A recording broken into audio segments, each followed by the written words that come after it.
Hello, thank you so much for joining me today. My name is Cassandra, aka The Prosperous Heart, and I am here to share with you things that I feel may empower you to lead a more prosperous life, whether that's in software development or gardening or whatever it is that I know of or can introduce you to that will help you lead that life. I'm going to be sharing with you. So, in today's video, I'm going to be talking a little bit about strategic execution. So I am now a credentialed strategic execution professional through Duke, and I absolutely love being able to help people see the big picture and really figure out exactly how to get a project from idea to execution.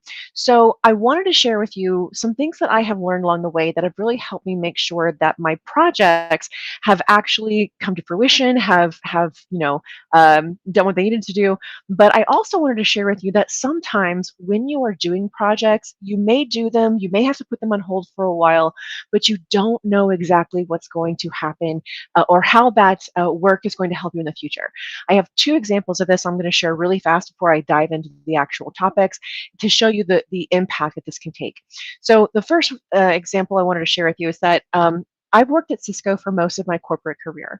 And in 2018, I think, I started something called Coding Hour. And it was basically where either every 2 weeks, either myself, or except in November, December, either myself or someone else would come on to talk about training, training in Python, artificial intelligence, machine learning, it- projects they wanted people to be more aware of. And I did that for several years, maybe a couple, two, three, whatever, however many years it was before I left the first time for Cisco or from Cisco. And that has, while it never came to fruition in the way that I intended to, where there were different groups across the globe that did it, we kind of got it started before I left. But even though it didn't quite end as how I would have liked, the structure that I put behind it, the planning, the templates, other things like that, that all helped when I came back to Cisco to start doing that again and start having those types of trainings to support people. But it also meant that my efforts impacted the people who attended and heard about it, joined the WebEx room. So exactly how did that come, or rather, how did that initial project, when it had to get dropped, right, because I left Cisco, how did that affect me today? Well, because I did that, I did it for so long, and I made sure that the goals of it, which were to support people in their education for programming and data science, things like that, that work and that focus allowed for people to know who I was and a little bit of what I could do and how I might be able to support them in their efforts. And that's actually how I found two jobs past that role in Cisco, because people knew of me. They either worked with me, they had been a part of Coding Hour. They found me through the fact that I had taken it upon myself to complete these projects and work through them in support of my fellow colleagues, right? And so that is an example of where you have a project that may not have come to my grand vision, right? But because of everything else in the pillars I'm going to share with you today, it allowed for a lot of other opportunities to open up, not just for me, but for other people as well. And I don't really think the second example I was going to share, so I'm just going to go ahead and get into the content because that's what we're here today to talk about, right? So the four pillars, if you want to call them that, or the four milestones, as it were, can be condensed down into one acronym, and that's VAPE, Victor Alpha Papa Echo, right? So VAPE. So this has nothing to do with what an actual vape is or how that works, but the four pillars or milestones in every single project that I have had that has been successful and has, done some really great stuff is this. V is for vision. If you don't have a vision of what you want to do, who you want to help, how you want to get there, you're going to struggle. That vision is what's going to help you really pinpoint, hey, of all the things that I could be doing for this project, these are the things that are going to be most important, the MVP, the most minimum viable product. These are the things I really need to focus on, and they have to get done in order for this vision to come to fruition, right? So without vision, the people perish. So your first of these four pillars is vision. The second is accountability, right? It's the A in VAPE. Without accountability, you know, how do you know that's going to get done? Who do you go to make sure that things are accomplished? If this is a project that you're the only one working on, well, you have to hold yourself accountable. But if there's other people involved, maybe stakeholders, maybe other people who want to be supportive of your efforts, maybe you're part of a volunteer group like what I'm doing next month with Girls Powers Tech, where we have high school kids come in and we teach them about technology and women in STEM careers and things like that. You have to have accountability, whether it's for volunteering or and it's an actual job. So accountability is super important. The third pillar is a plan. You have to have a plan for a project. Doesn't have to be perfect. It doesn't have to have every single thing lined out, but you do have to have a plan. You have to know your major milestones. You've got to know the important things that have to be accomplished. You've got to know, if you're doing a webinar, you've got to think about things like, okay, we have to have the recording. So are we going to have a replay? Is that going to be something that we sell as a replay? Is it, all these things you have to figure out, but you have to have a plan. Because if you don't have a plan, you might forget things. You might not get things done in a good timeline, let alone on time. Maybe you have a deadline, but you don't plan all the pieces that are required to do so in that amount of time. And so you're just, shooting yourself in the foot, right? So vision, accountability, you've got to have a plan. And then finally, the E in VAPE is execution. Because if you have a great vision, you hold yourself accountable, you have a plan, but you don't execute, you don't create the time, you don't make the time to do that, then you just spent a whole lot of time daydreaming, right? So those are the four pillars of having a successful project: vision, accountability, plan, and execution. That's your VAPE.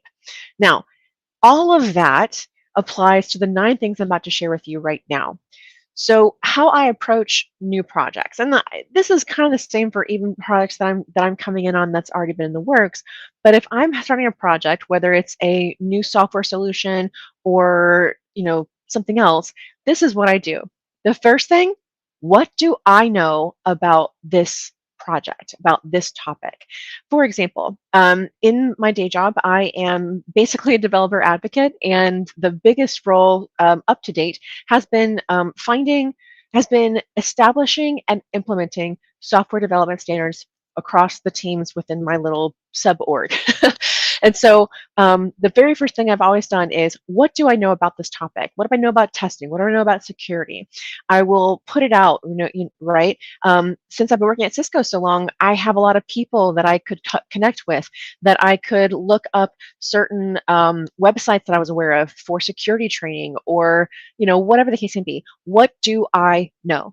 The second step is, who are the stakeholders and what are their goals?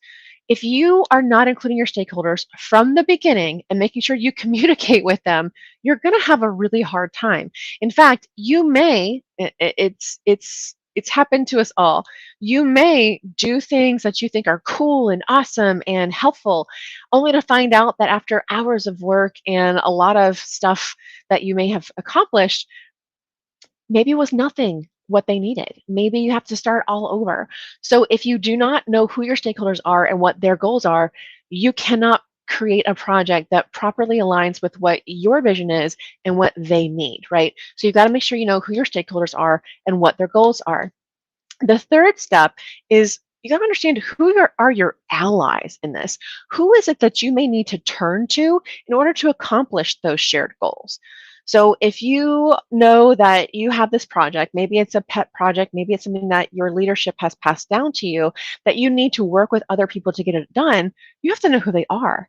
And you also have to start building that relationship, because if they don't really know who you are, maybe they don't have that clout with each other yet, they may just be like, oh yeah, I'll get to it. And then, maybe later on down the road, you're still waiting for that and they just haven't prioritized it.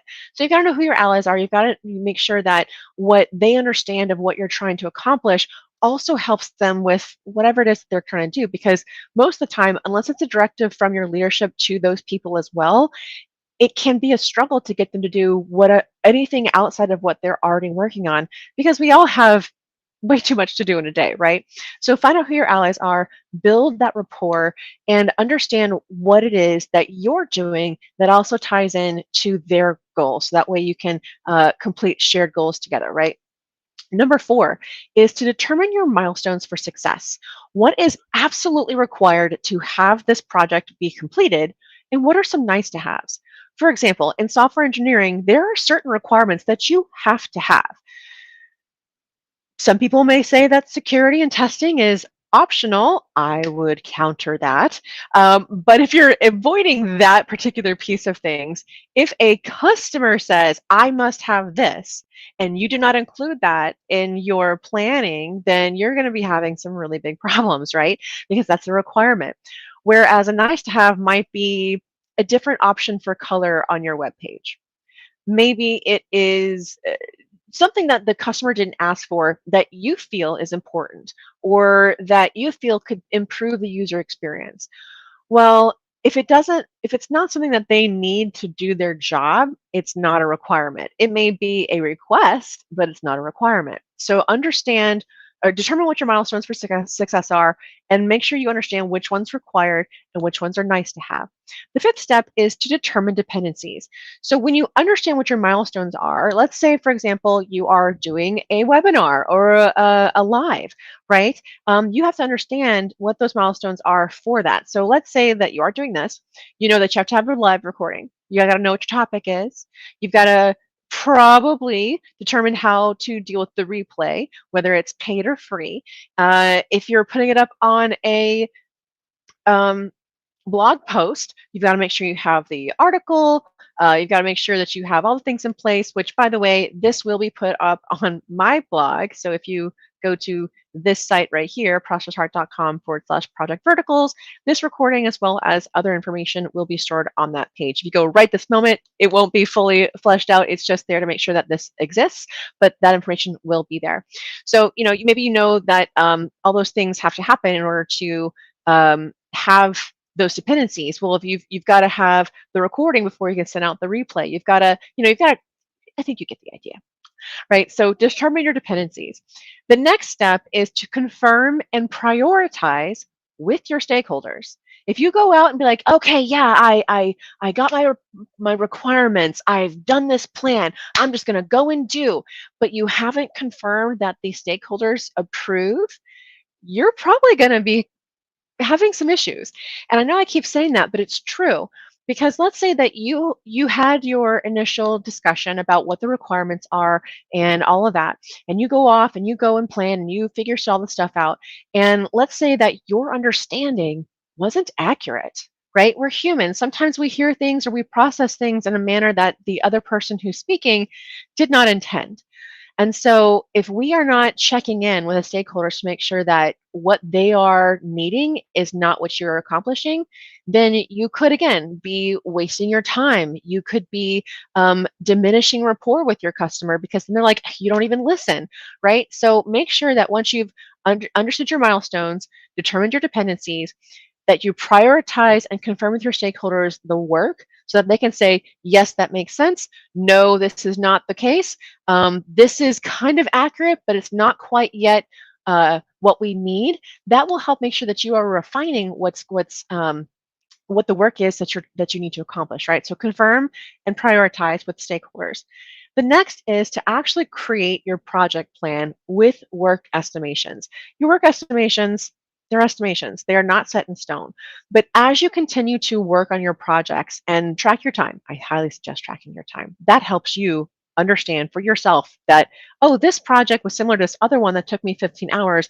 This will probably take me 15, but maybe a little less because I've already done some of this work, right? So tracking your time helps you to determine work estimations, but create that project plan. You know what's dependencies, you know what's required. You can build out, okay, in this sprint, I'm going to be working on XYZ, and I expect that I'll be able to create an MVP within X number of sprints. And of course, this isn't set in stone unless you have some contractual obligations. So make sure that if something happens where the things that you have planned are not able to be completed with the time frame that you said would happen, that you are communicating this, letting people know why this is happening and what you're doing to resolve it as well as to avoid it in the future, right? So create your project plan with work estimations. The next is, again, get buy-in and approval from your stakeholders. You've already got their confirmation and prioritization of the pieces of work and dependencies, but now you're getting their buy-in and approval on the project plan. Because once again, maybe something's changed for them since the last time you talked, and what they had originally as priority has now switched around. So you want to make sure that before you implement your plan, that you have approval and buy-in from your stakeholders. And then last but not least, number 9, implement in collaboration with impacted parties. No man or no human is an island, right? Even if you are leading a project, if it forces some type of change for anyone else, you really need to work with them to make sure that they understand what's going on, that they understand the risks of not being able to accomplish this versus the benefit, right? Because change can be hard for people. Some people are like, let's go, let's do it. Other people are like, I don't understand this. This doesn't make any sense. It works the way that I've been doing it for a decade. Whatever the case may be, every human is different. But there is going to be some things that need to happen for those changes to take place if it's something like, impacting people's standards, for example. But again, implement in collaboration with your impacted parties. So those are the 9 steps, I guess you could call it, for creating and implementing a successful project. And again, the 4 pillars of any project are vision, is your VAPE. Vision, accountability, plan, and execution. So that's what I want to share with you today. Again, my name is Cassandra, aka the Prosperous Heart. I love being able to share my knowledge with you and hopefully empower you to create a more prosperous life, whether that's through software engineering, gardening, project management, and strategic execution. I am so glad that you stayed with me through this today. I hope it was helpful for you, and I hope you have a wonderful and prosperous rest of your day. If you would like to learn more about this or would like some additional coaching opportunities, I do have my coaching program open, and I have a couple of one-on-one slots if you are looking for a more direct approach in your support. So just reach out to me. LinkedIn is probably going to be the best option for that, but whatever platform you're seeing this on, send me a message and we can chat. Thank you again. Hope you have a wonderful and prosperous rest of your day, and I will see you in the next one. Bye.